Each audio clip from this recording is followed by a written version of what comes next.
Чашка получилась что надо. Профессор очень тебя хвалила. Но что же мы будем туда наливать? У нас нету чайника, поэтому нужно срочно его изготовить. Это и есть следующее задание от профессора. Разминаем песок. Сегодня нам его понадобится много. Ну и заодно вспоминаем, где же у нас стоят чайники. Чайники стоят на столах. Я напоминаю, что обычно столы в домах волшебников деревянные, поэтому мы берем коричневую основу и кладем на нее песок.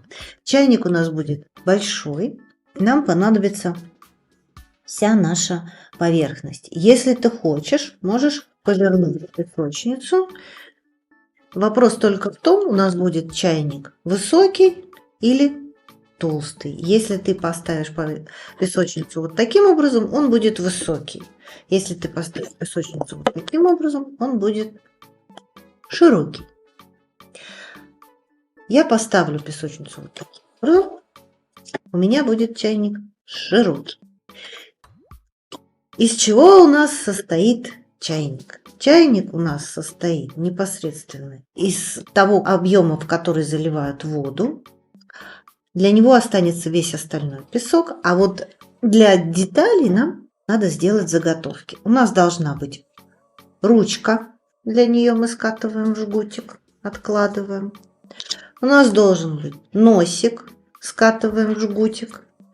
Жгуты не маленькие, откладываем. У нас должна быть крышка, скатываем комок, откладываем. И у нас должно быть дно. Скатываем жгутик, откладываем. Ну вот. А из всего остального мы можем начинать делать чайник. Сначала мы разомнем с тобой песок. И нам надо с тобой очень хорошо подумать, какой же формы у нас будет чайник. Чайники бывают круглые, бывают прямоугольные, овальные.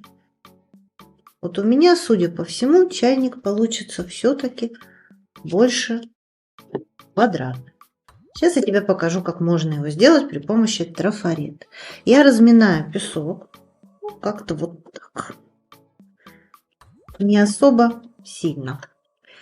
И в серединке вырезаю квадрат. Лишний песок я пока убираю, но недалеко, он мне понадобится.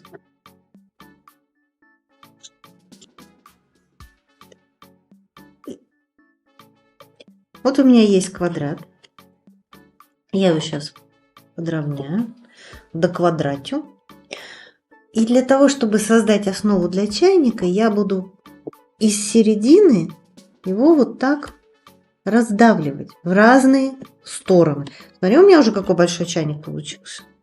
Вот это да!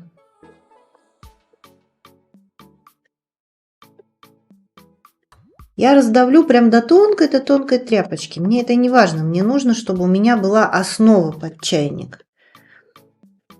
Я сдвину чуть-чуть к низу, потому что здесь будет всего лишь донышко. А для крышечки мне надо оставить место.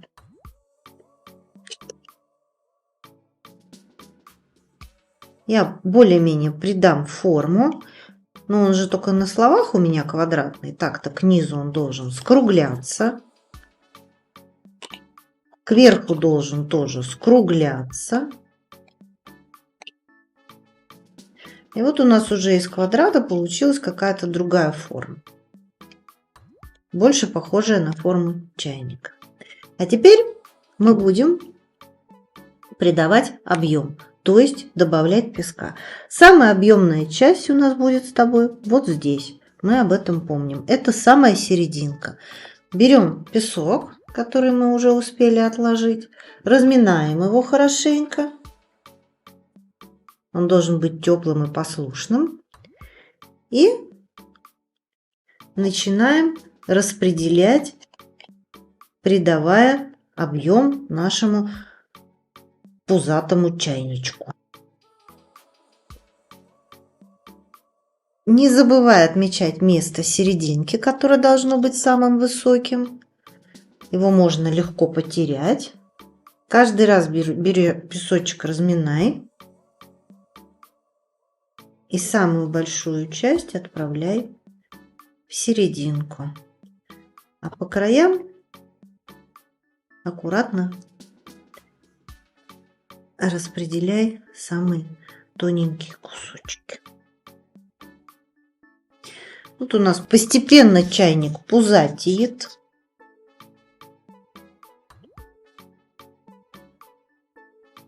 Он должен быть большим, чтобы 30 раз не заваривать. Заварил один раз волшебный отвар, и он стоит, настаивается в этом пузатом чайничке. Вот у нас уже появился объем, и мы можем уже, соблюдая форму, постепенно приступать к шлифовке. Ну, давай еще сверху положим, потому что у нас очень неровная поверхность. Еще можно добавить песочка для того, чтобы как бы заровнять. Помним, что серединка у нас это самое высокое место.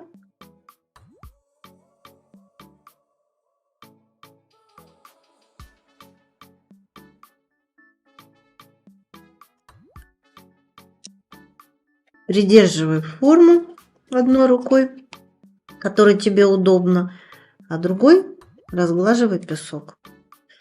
Вот у нас уже удалось сформировать нашему чайнику пузатость вполне приличную. И дальше можно уже обрабатывать края.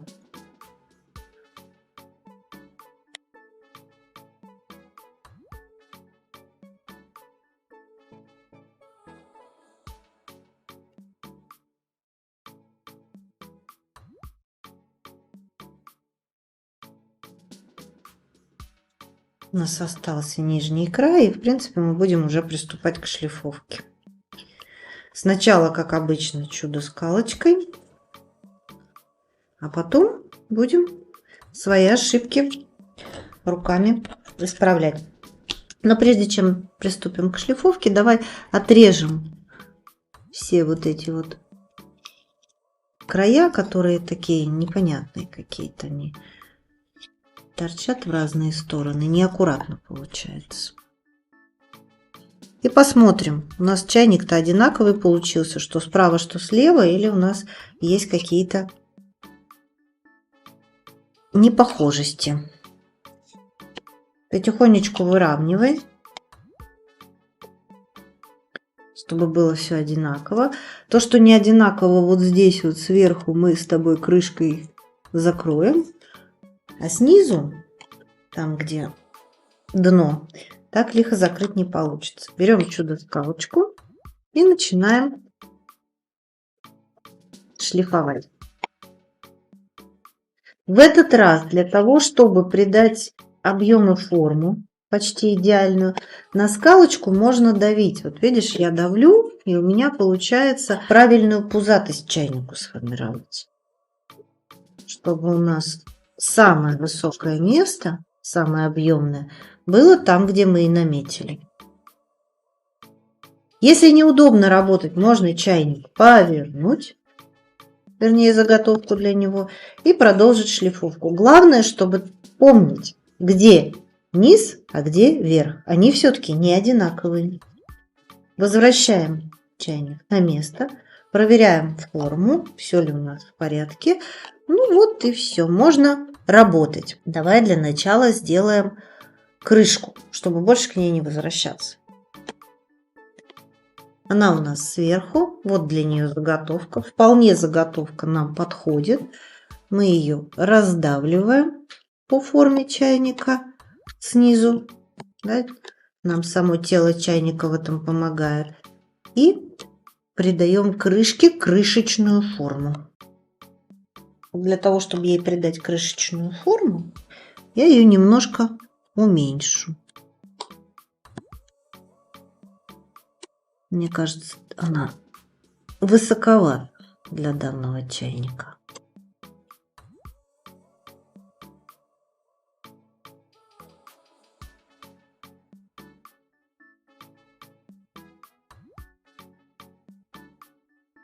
Формируем крышку. Она у нас сразу получилась объемная, потому что мы сделали такой хороший толстенький комочек. Ну вот, тогда лишнее убираем.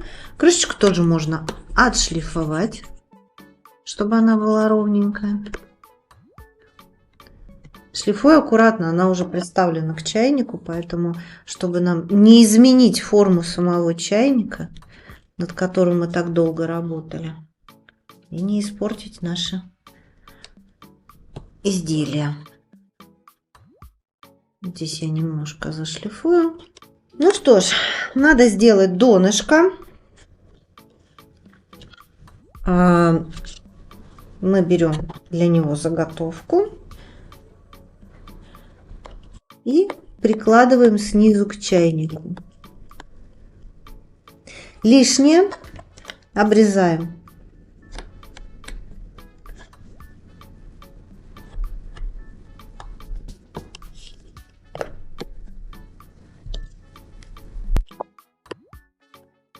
Можно повернуть для того, чтобы посмотреть. Вот у меня, например, получилось толстоватое дно.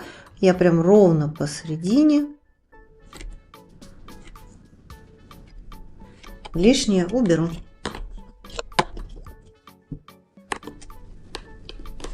И вот теперь мне нравится мое дно. Я его отровняю. Прикреплю к чайнику. И возвращу все на место. Теперь мне надо сделать ручку. Она будет у меня справа. Я беру заготовку для ручки, раскатываю в более тонкий жгутик и прикрепляю к своему чайнику. Попутно убираю лишнее.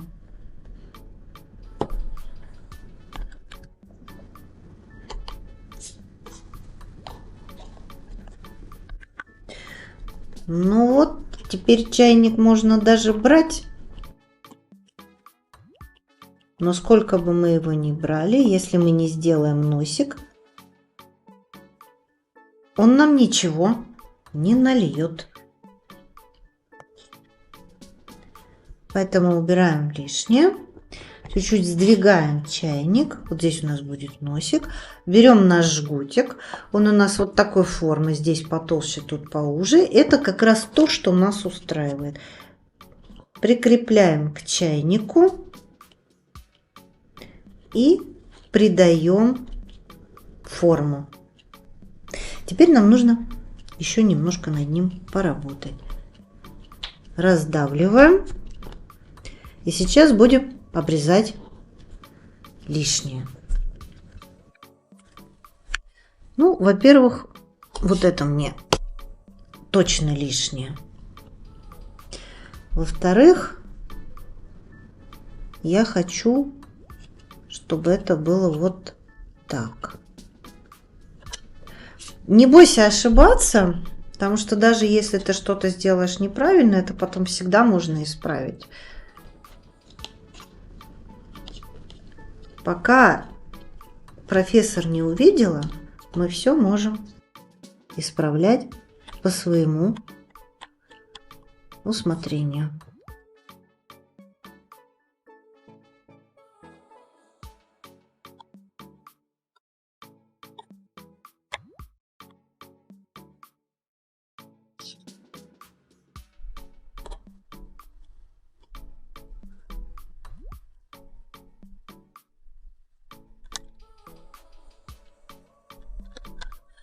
Ну вот, теперь можно выровнять края у нашего носика,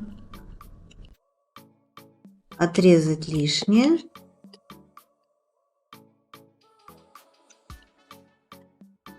Придерживай носик. И, собственно, приступить к украшениям. Вся волшебная посуда должна быть богато украшена.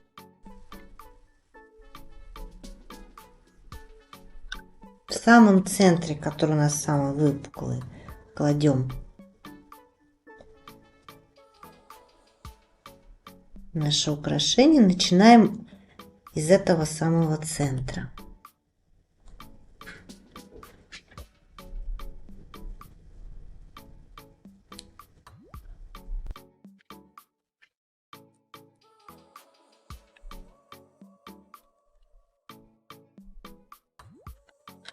Теперь принимаемся за крышку.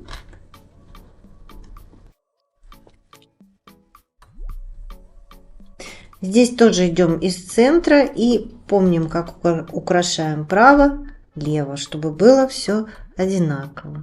Вот я поставила украшение справа, потом слева.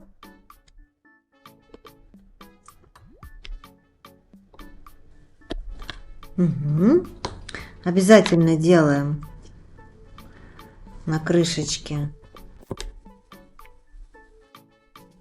вот такую штучку, чтобы ее можно было поднимать. И украшаем дно нашего чайника. Больше нам в нем ничего украшать не придется. По крайней мере, такие указания дала профессор.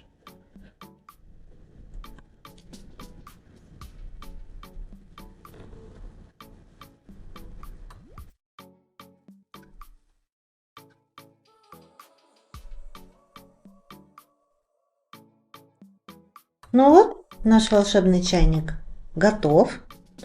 Я думаю, в нем будут получаться прекрасные зелья и отвары. И профессор Растяпушка высоко оценит твою работу и мастерство.